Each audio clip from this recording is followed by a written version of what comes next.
Bonjour, bonjour à tout le monde du Conspiratorium. À Idjouy, chez moi à Idjouy, on ne blague pas. Regardez ce qui est arrivé aux soi-disant libérateurs du peuple congolais, les M23. Quand ils sont venus à Idjouy en conquérant, ils ne savaient pas que ceci allait arriver. Ils sont en train de fuir. Regardez.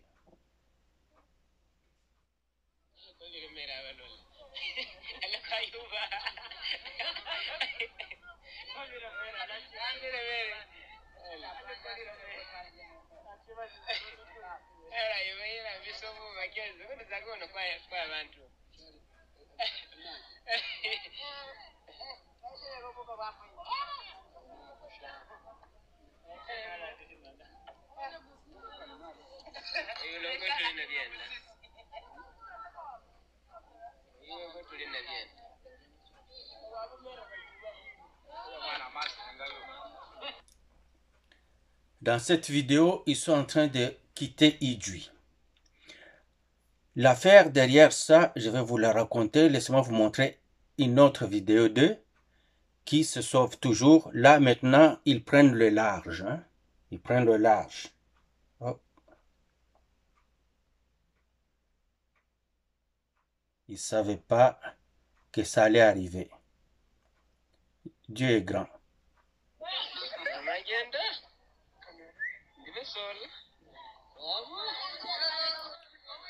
Laissez-moi agrandir ça.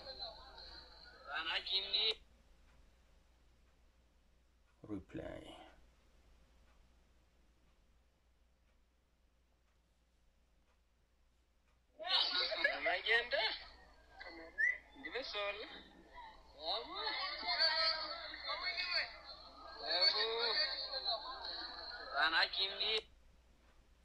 Nasikia batu biko nasema bobale babo fise bobale banakimbia.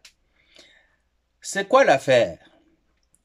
Les Rwandais, quand ils sont arrivés à Idjouy, ils se sont dit c'est un peuple rustique, campagnard, ils ne sont même pas Bukavu à Goma, ils ne feront rien.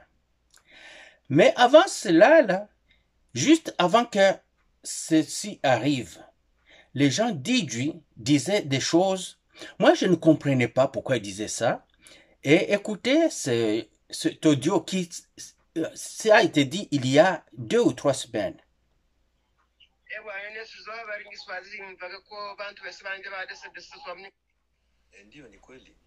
Attends. C'est pas ça. Balienda kuangalia Salongo. Benye balikuwa msalongo kunivo ya Loiza kufika pale nani Lukonde alimite na Kisheke. Bakutana vile mwe bakamuliza juu ya nini? Iko na zunguruka na wengine balikuwa msalongo bakamlomba jeto. Akasema aseme yeye peke ndio jeto. Bakamwambia alale chini apate zake fimbo. Kisha watu wakawakataza wakasema shashi tuko jeshi. Kamata fimbo wakamupika mataku yote na akasema sawa mnafaa mzuri. Bo naye njo alituma zile nyoka zake. Mwenye alikuwa anampiga sasa aliona nyoka na kamata fimbo anatai piga nyoka na mupiga mgongo. Anatai piga kipasi na mpiga mguu. Walikuwa watatu mwingine naye kamrukia kwa naye vile vile. Wakakimbia kukimbia wakafika mbele ule mmoja akaanguka chini. Bakaendelea kuendelea wengine walikuwa kule kama Lukonde Ntusi nao zikaluma hapo. Bo bakaendelea wakaenda wakaavance wakakamata mamoto walifika Bugarula. Nabe balikuwa kwa zingine zikabataki. Jo vile donc wenye walikufia noro biko wa ine na side mumoya. Njo wengine wakajiwinda sasa wakakimbia. Na mimi nasikia kama uko biko Bukere. Donc kule Bukere asenje kwa metre biko sasa. Donc uko biko kuporo na wenye biko nani kule Mugote. Njo vile. Donc ces gens, le jour du Salongo, ils ont trouvé quelqu'un qui ne faisait pas le Salongo, quelqu'un d'un âge avancé. Ils disent, mais où est ton jeton de Salongo? Il dit, c'est moi-même le jeton. Ils ne sont pas habitués à se faire parler comme ça, à se faire répondre comme ça. Ils disent, si tu n'as pas ton jeton, tu seras puni. Et ils l'ont retourné pour le flageller, frapper ses fesses. Fimbo. Mais malheureusement pour eux, ils se sont fait attaquer par des serpents. C'est ça que cet homme dit en français, en swahili là. Il se fait attaquer par les serpents et que le serpent en a mordu et tué 4. Ça, c'est du côté du nord. Le soldat et le serpent en a tué 4. Mais ils apprennent aussi que la même attaque s'est faite au sud aussi, d'Idjui, du sud, et un soldat rwandais est mort. Et ils ont compris qu'ils ne pouvaient pas mener cette bataille-là, ils ne vont pas la gagner. Et c'est pour ça qu'ils quittent Idjui. À Idjui, ils sont situés à Bugarula et aussi ils sont situés à Mugote. Mugote, quand je parlais de Idjui comme lieu stratégique où devaient aller s'installer les FARDC, j'avais parlé de Mugote. Et les Rwandais, je pense que, parce que quand je regarde les données de YouTube, YouTube va me dire exactement où sont ceux qui m'écoutent. La majorité, c'est en République démocratique du Congo, suivi de la France, et suivi du Rwanda après. Le Rwanda, vous vous rendez compte? Le Rwanda écoutait quelqu'un comme moi. Je ne suis pas rwandais, je ne suis pas pour la cause du Rwanda. Alors, ils nous écoutent. Quand moi je parlais de Mugote, c'est exactement là où ils sont allés s'installer. Ils sont allés s'installer à Mugote parce que c'est le point le plus élevé à du Sud. Ils pouvaient aller aussi à Nyamusisi, mais Nyamusisi c'est comme si il y a un pénombre quelque part pour voir le côté sud. Mais quand on est à Mugote, on peut voir le nord et le sud, on peut voir Bukavu, on peut voir Goma. Alors, ils sont allés là, à Mugote, s'installer à Mugote exactement dès le tout premier jour. Ils nous suivent, ils nous écoutent. Alors, nos soldats, les gens des RDC, s'en foutent de nous. Mais nos ennemis, eux, prêtent attention aux détails de tout Congolais. Ce que nous disons, les ennemis écoutent et utilisent ça. Mais nos propres Congolais ne nous écoutent pas. Ils nous prennent pour des vauriens.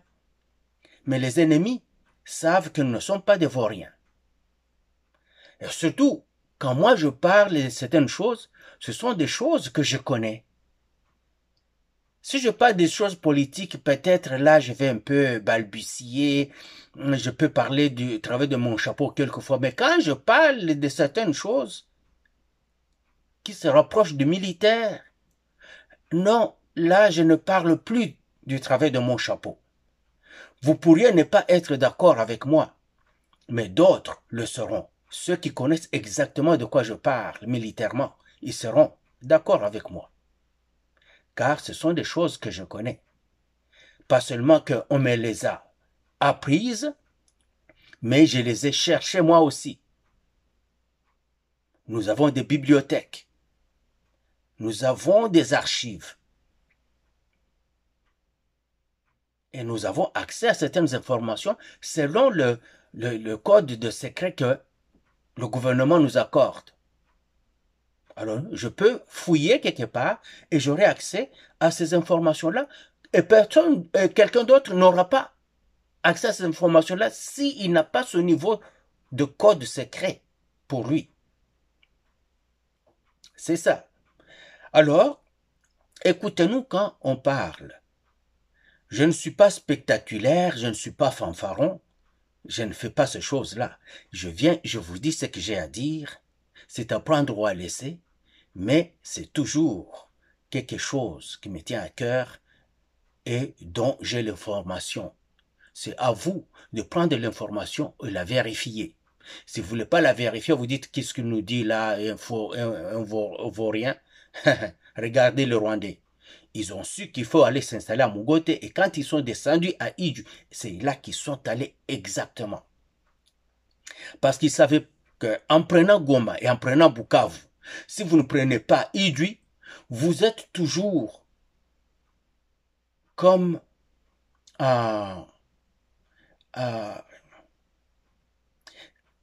vous manquez un point d'observation. Il faut bien voir le lac Kivu dans tous les 4 points cardinaux. Et pour le voir, il faut être à Iju, exactement. Et ils sont allés là. Malheureusement pour eux, ils ont rencontré les gens d'Iju qui ne sont pas prêts pour coopérer du tout. Et ce qui leur est arrivé, c'était cela. Ils se sont fait attaquer par des personnes qui n'acceptaient pas leur présence. Voilà, il y avait cet audio-là. M23 munafika Iju na waza wengi muko hapa mnatusikiliza ndani ya grupe, tunaiwa tuko na nyie ndani ya grupe. Hatutawaambia se karibu juu hatukuwaita, lakini kitu yenye tunawalomba ni nyinyi mkuye kwa upole, msikuye na zile mentalite zenye umebeba kila mafasi kwenye mko mnaingia. Mko mnakuya mnatuambia mmekuya tulibere, mnatuambia nyinyi wagombozi. Tunawaza mgombozi hawezi nyanganya tena mwananchi mali yake. Mgombozi hawezi uwa mwananchi. Mgombozi hawezi nyanganya mwananchi kitu yake yenye iko nayo. Mgombozi hawezi uwa mwananchi. Mgombozi haiko ndio mwenye anaweza kuwa anatortire mtu wake mwenye amekuya juu aishi pamoja naye. Banasemaka hakuna mwami bila watu. Kama mmekuya Iju, mmekuya juu mnayua Iju kuko watu, mnayua Iju ni territoire kubwa sana. Iju ni ya maana sana mu RDC. Iju iko ile yenye haiyaingiaka ni Gisanga yenye haiyaingiaka kwa vita hata siku moja, tangia Mungu anaumba dunia na tangu Kongo inakuwa Kongo hakuyaingiaka vita. Yenye tunawaomba wa ndugu zetu, tunayua mko kama watoto wetu wengi, msikie hii message iwafikie mzuri. Hivi kama mnaona miaka yote marebelio zinakuwaka mu RDC, hakuya kuwaka vita hivi, hatuya sikiaka watu wanalalamika, jinsi wanalalamika mzingine ma province zote zingine ma territoire, asema tortire, mavita za kusumbua watu ya mapinge nini, vile havikuwake. Sasa kitu yenye tunawaomba mtusaidie sana, mkwe kabisa na mko na discipline, wa chef wenye wanashimamia hiyo magrupe yenu ya wajeshi wa AFC na M23, mujitahidi kabisa muwapatie discipline. Hivi iko tofauti na zingine mafasi zote zenye mnakanyangaka. Muyuwe tuko na lupango, ile lupango ni Laki Kivu. Ukisema utachokoza mtu wa Iju, hana nguvu, hana silaha ya kukupiga, hana nini, sababu hatuwe mambo ya silaha ya Iju. Silaha yenye tuko nayo ni miungu yetu, mababu zetu. Na ile lupango kama mnaona ile Laki Kivu ni lupango yenye Mungu alitutilia juu ya ukatala. Anaona tuko kundi ndogo sana, hatutaki vita, ni pasi yenye iko amani.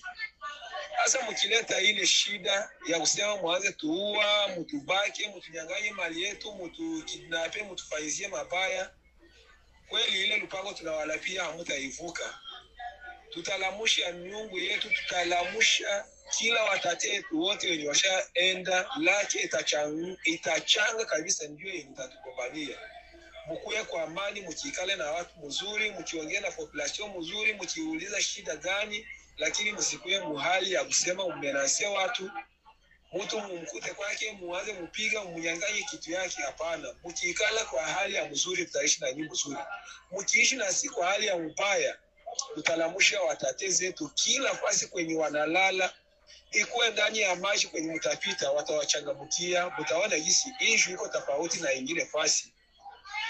Radi itatumika, maji itatumika. Ile ndio silaha yenye tuko nayo ya nguvu. Silaha nyingine hatuna silaha yoyote. Sisi tunapenda Mungu, tunapenda watu, hatuna ubaguzi ya makabila, tunapenda tuishi na nyinyi kwa amani. Hii message wafikie kila fasi kwenye muko.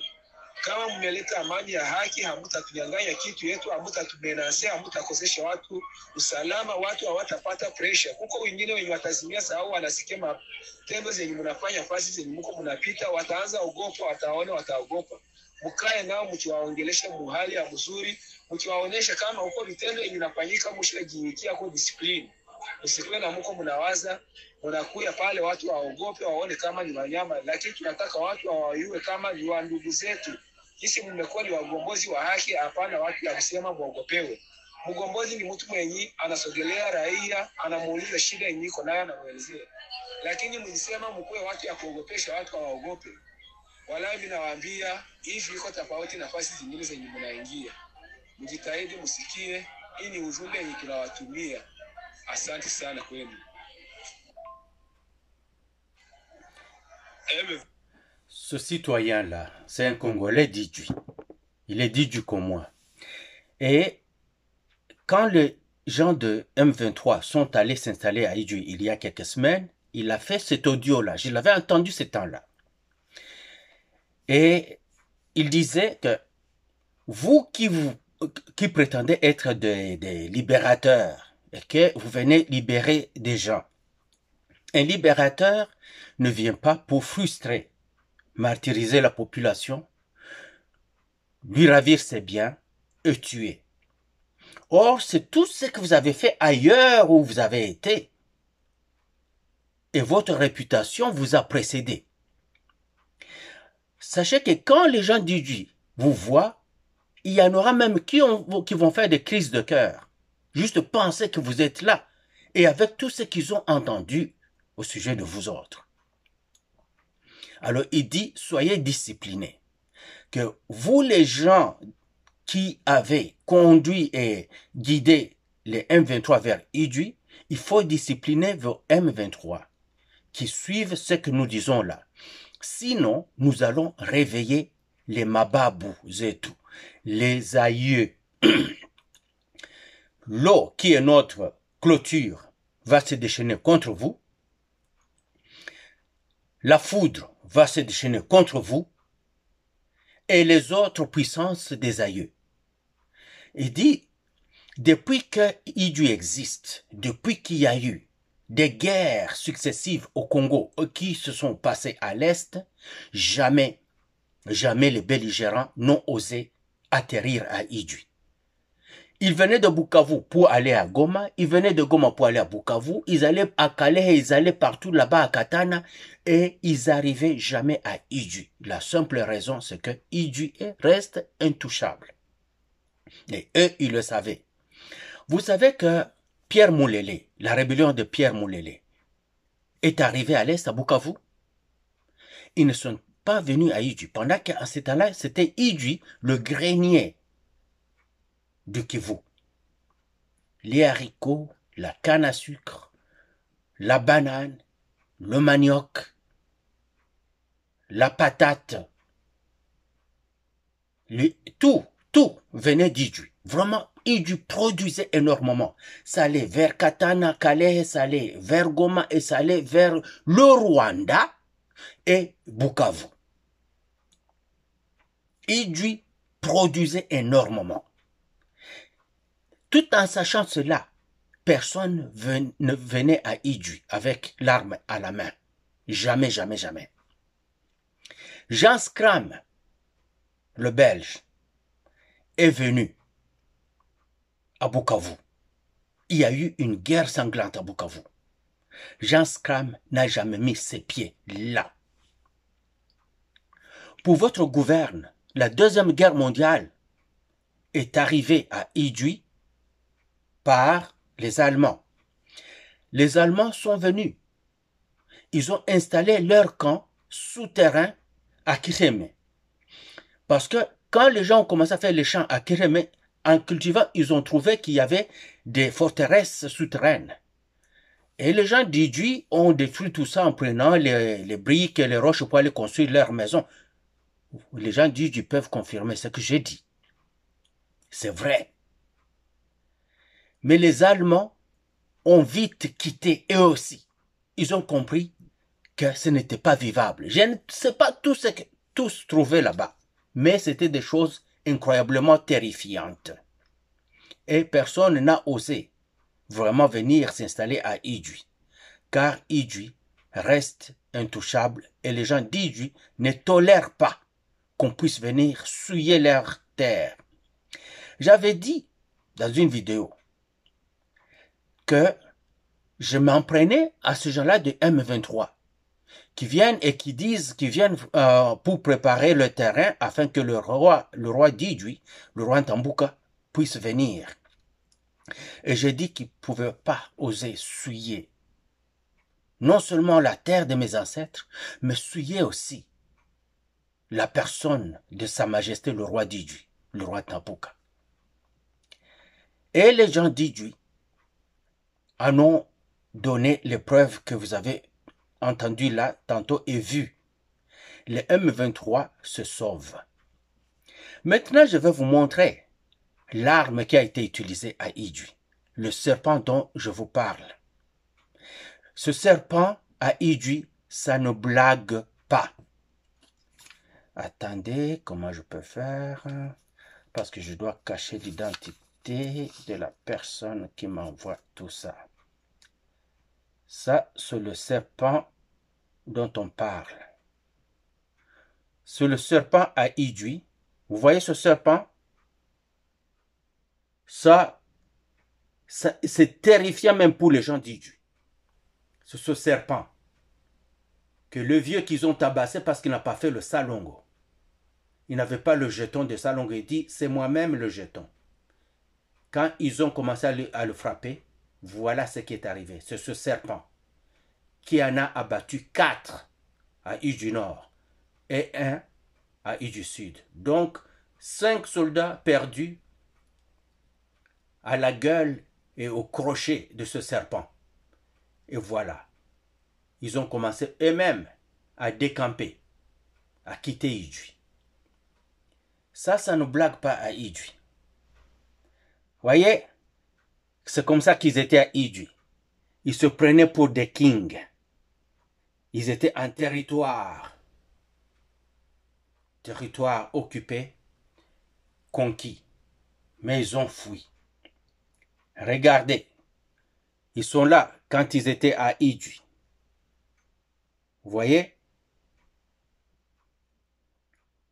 Territoire d'Idjwi. C'est là qu'ils étaient. Ils ont fui. Ils ont fui. Quand ils ont vu cette beauté pittoresque d'Idjwi, ils ont dit, voilà l'île magique où nous devons aller nous installer. Le jour que les FARDC vont reprendre le contrôle de l'Est, il est impérieux qu'ils aillent s'installer à Idjwi. Mettez une base à Idjwi à Mugote, une autre toujours à Idjwi Sud. Idjwi Sud, vous en aurez de Mugote et Nyamusisi, la forêt de Musisi. Et vous aurez aussi, parce que quand vous êtes à Musisi, vous regardez à Idjwi Nord très facilement. Ce que vous pouvez surveiller Idjwi Nord à partir de Musisi aussi. Mais quand vous êtes à Mugote, vous voyez Bukavu, vous voyez Goma très loin, avec vos appareils de surveillance et d'observation militaire, vous êtes capable de zoomer, de faire le zoom et le rapprocher. Vous verrez Goma aussi. Vous voyez Katana partout là-bas, Kalehe. Vous allez même loin, vous pouvez voir vers comment on appelle, là où les... Bon.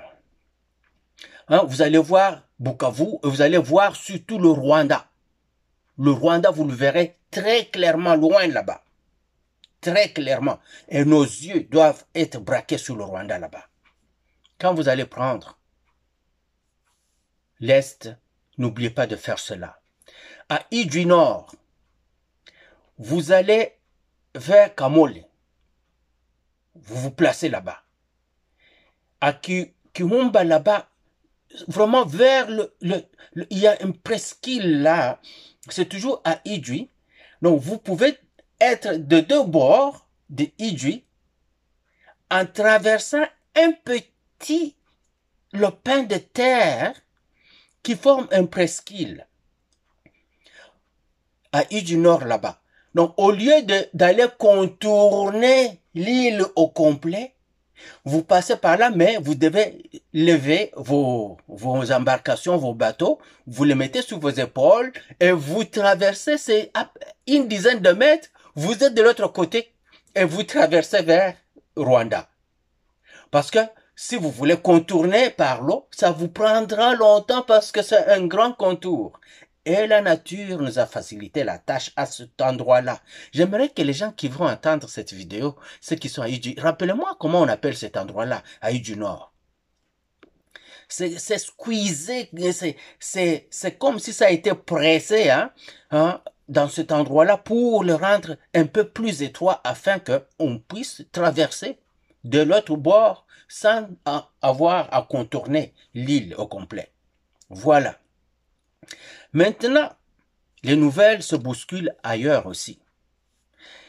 Quelque chose s'est produit en Russie. En Russie, on a pris le véhicule blindé du président russe pour cible. Attendez, je vais vous le montrer. Il y a quelques jours, c'est pour ça qu'il faut payer toujours attention à ce que les politiciens disent. Une petite affaire, ne jetez pas ça du revers de la main. Il faut écouter.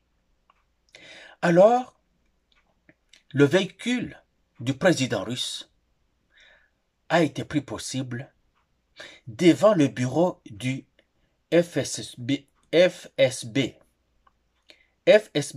c'est le service de police nationale de la Russie. C'est une police redoutable. C'est le remplaçant du KGB. Le FSB, c'est le remplaçant du KGB. Le KGB, c'est l'ancienne police de l'Union soviétique. Devant ce bureau-là, ce président ukrainien avait dit il y a quelques jours qu'ils vont se débarrasser du bon vieux Vlad. Абсолютно безпечне і невдале історичне життя. І ось чого він боїться. We have the deputy head of the unelected EU Commission a month ago saying, oh, we're going to win this war with Russia and then break Russia. Alors, ils avaient dit qu'ils vont. Lui, il a dit, le président ukrainien, qu'il va parler aux Russes, mais il ne va pas parler à Vladimir Poutine, il va juste parler avec les hommes d'affaires de Russie, c'est avec eux qu'il va négocier. Puis il va dire, Vladimir Poutine va connaître une mort subite. On ne savait pas de quoi il parlait, c'était ça. Il savait qu'ils vont sauter son véhicule blindé. Alors, ils l'ont fait sauter. Est-ce que le vieux Vlad était dedans? Jusque-là, on ne dit rien. Je vais vous montrer ce qui s'est passé.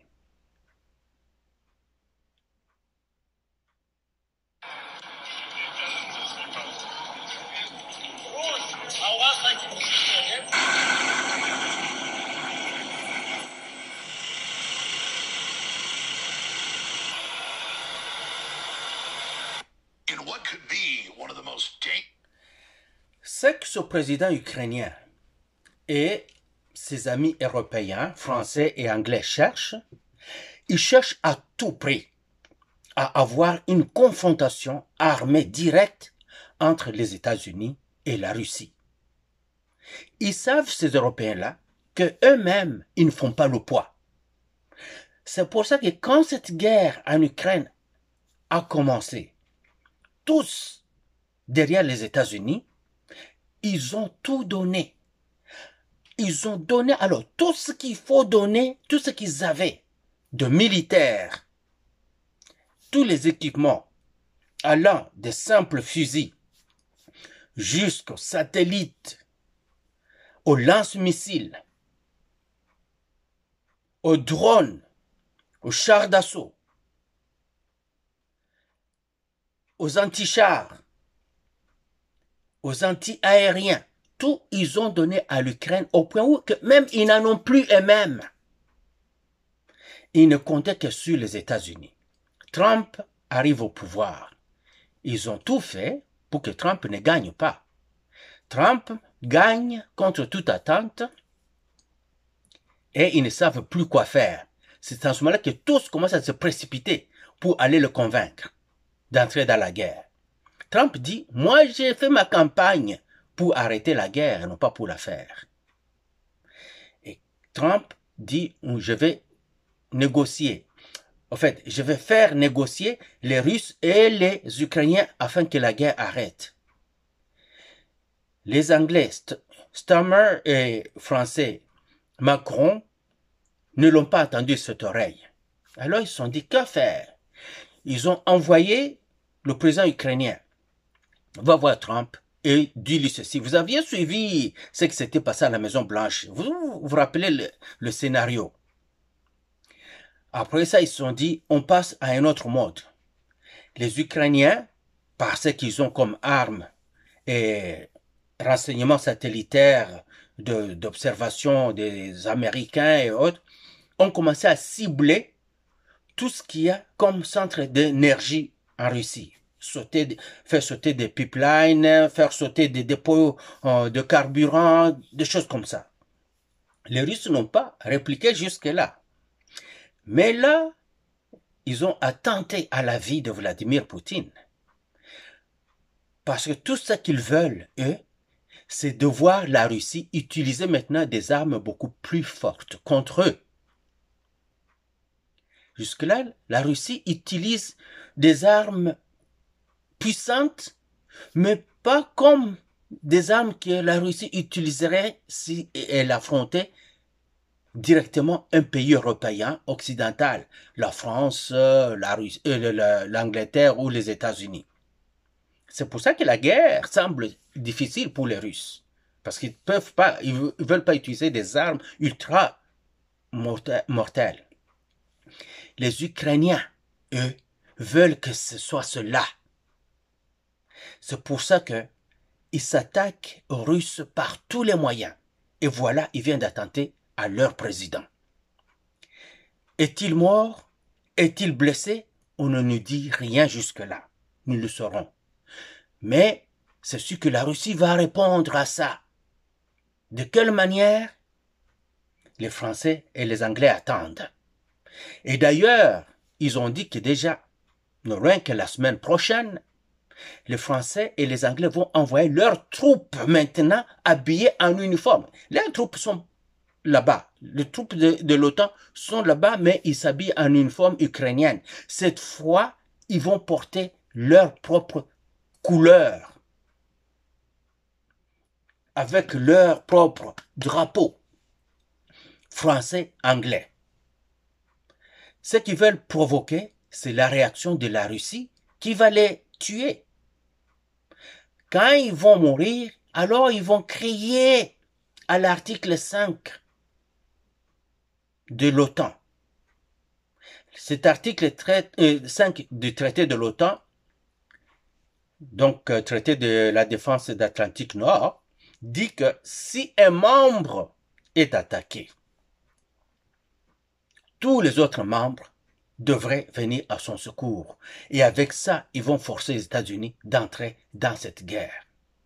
C'est ça qu'ils cherchent, ces chiens. Et j'espère que ce ne sera pas le cas. Parce qu'ils attendent de voir la Russie détruite être réduite en poussière par les armes nucléaires. Mais la Russie, avant que cela n'arrive, aura déjà détruit et la France et l'Angleterre. Vous vous rendez compte des genres de dirigeants qu'ils ont là-bas? Ils savent que la Russie peut les réduire en poussière, mais ils s'en foutent de ça.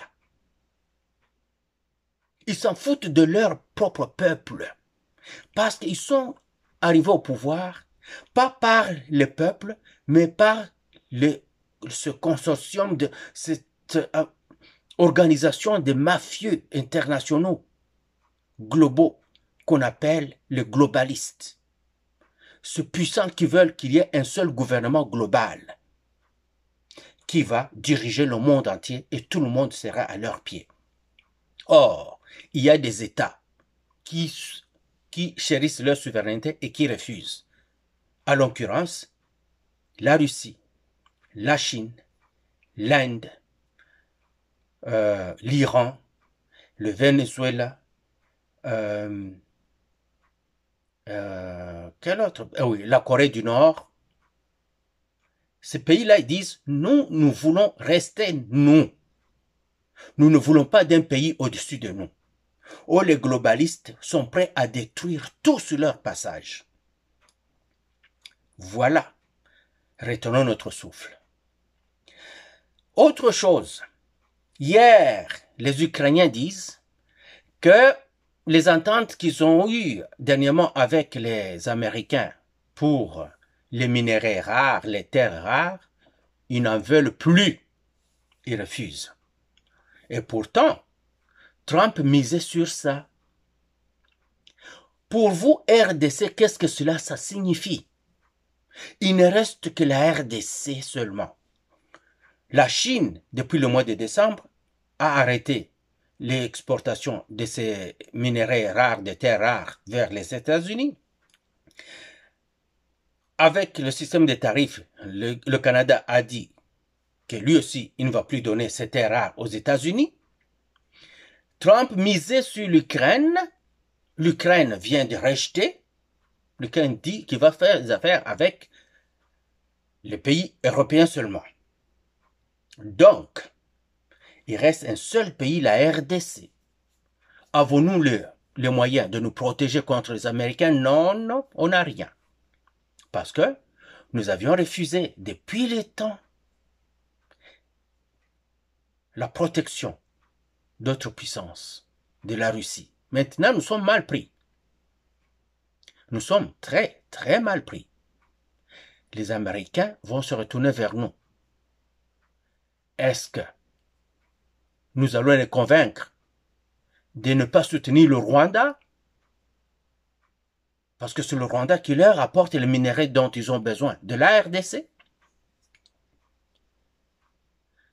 Si nous pouvons les convaincre et qu'ils viennent faire affaire chez nous, oui, ils les prendront d'une manière ou d'une autre, ces minéraux-là, c'était rare.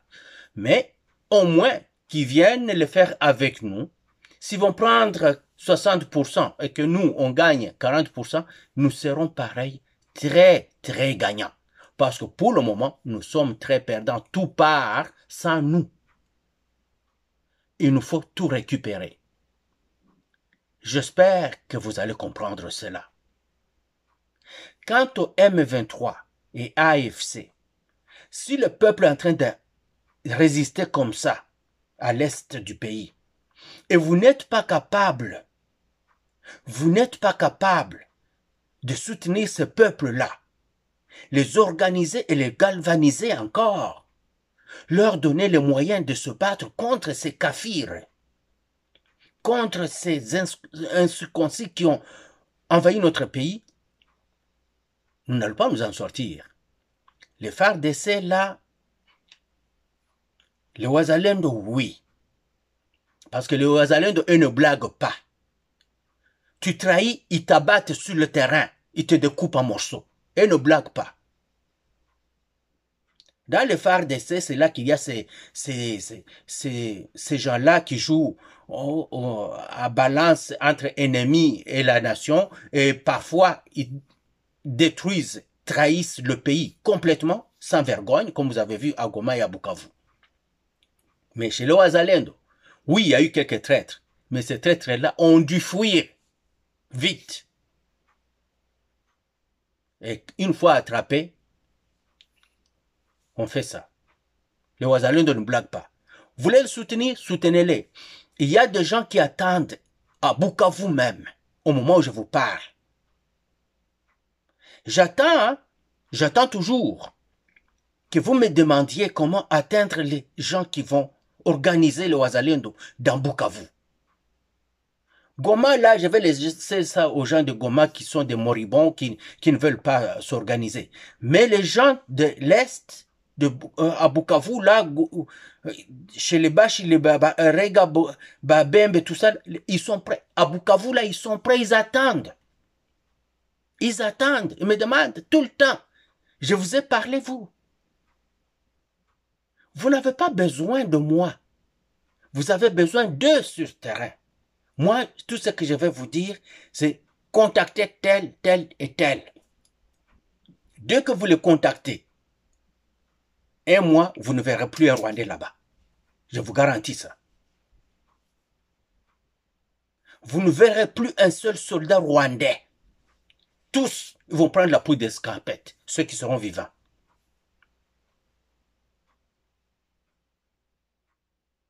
Amoko munasikia. Inabangalia. Oui, organiser une armée patriotique, démêler de ces cafards traîtres, ça prendra du temps. Et peut-être que vous n'y arriverez jamais. Mais parmi les Wazalendo, là, c'est la monnaie sûre. C'est un chèque blanc. Voilà les vrais volontaires. Et vous ne voulez pas prendre ça? Ok. J'attends. J'attends et j'attends. J'ai déjà certains numéros qu'on m'a donnés, des gens à contacter. Mais dès qu'ils me font signal, ces gens-là, oui. J'attends. Et voilà ce que j'allais dire ce matin.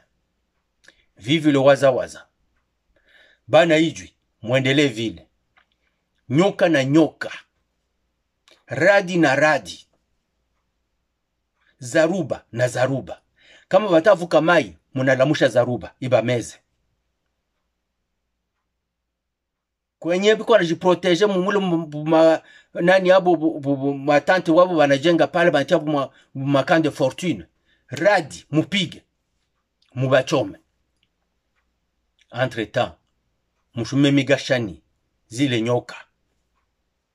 Zendele kazi, na kupita. Est-ce que le vieux Marandura existe toujours? Il y a Zaki, dernier des pharmaciens à Ijwi. Non, je pense qu'il est mort. Parce qu'à cet là moi, quand j'étais petit, il était quand même assez vieux. Donc, je pense qu'il est déjà mort. Mais à qui il a passé sa science de la pharmacie? À qui il a passé ça? Il y avait beaucoup. Mais Marandura, à Ijwi Nord, là, lui, il était le king. À qui il a passé la pharmacie? Muniambie. Ok, au prochain numéro. Hurrah!